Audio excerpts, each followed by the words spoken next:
अस्सलामु अलैकुम रहमतुल्लाहि व बरकातुहू। आज आपके सामने दो ख्वाबें बयान की जाएंगी, जिनमें से एक दुआ करना और दूसरा दफ बजाना। इनकी तबीर क्या है? अगर आप चैनल पर नए हैं तो वीडियो शुरू करने से पहले चैनल को सब्सक्राइब कर दें, बेल आइकन के बटन को दबा दें ताकि आइंदा आने वाली वीडियो मेरी आप तक पहुँचती रहे। दुआ करना, हज़रत इब्न सीरीन रहमतुल्लाह अलैह फरमाते हैं कि ख्वाब में दुआ करना मुराद का पूरा होना है। अगर देखें कि अपने लिए दुआ मांगी है और बख्शिश चाहिए है, दलील है कि इसका ख़ात्मा और काम खैर से होगा और मुराद पूरी होगी। और अगर देखें कि किसी नेक आदमी से दुआ की है, दलील है कि जुल्म और फसाद की तरफ माइल ना होगा और अमल बिल मारूफ बजा लाएगा।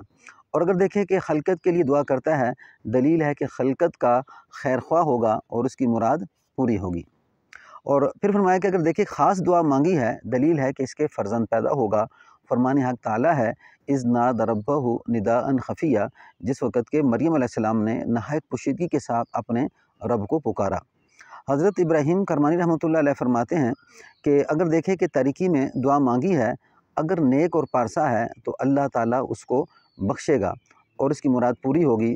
अगर ख्वाब देखने वाला मुफ़सिद है, यानी गुनाहगार है, गुनाहों में मुब्तला है, तो ये इंसान तौबा करेगा और अगर काफ़िर है तो इस्लाम लाएगा। दूसरा दफ बजाना, जो इंसान ख्वाब में दफ बजाता हुआ देखता है, हज़रत इब्न सीरीन रहमतुल्लाह अलैह फरमाते हैं कि ख्वाब में दफ बजाना अमर बिल मारूफ करने की दलील है। अगर देखने वाला दफ बजाता है तो दलील है कि किसी काम के तर्क की सलाह करेगा, यानी किसी ऐसे बुरे काम को छोड़ देगा जो उसकी ज़िंदगी के अंदर है।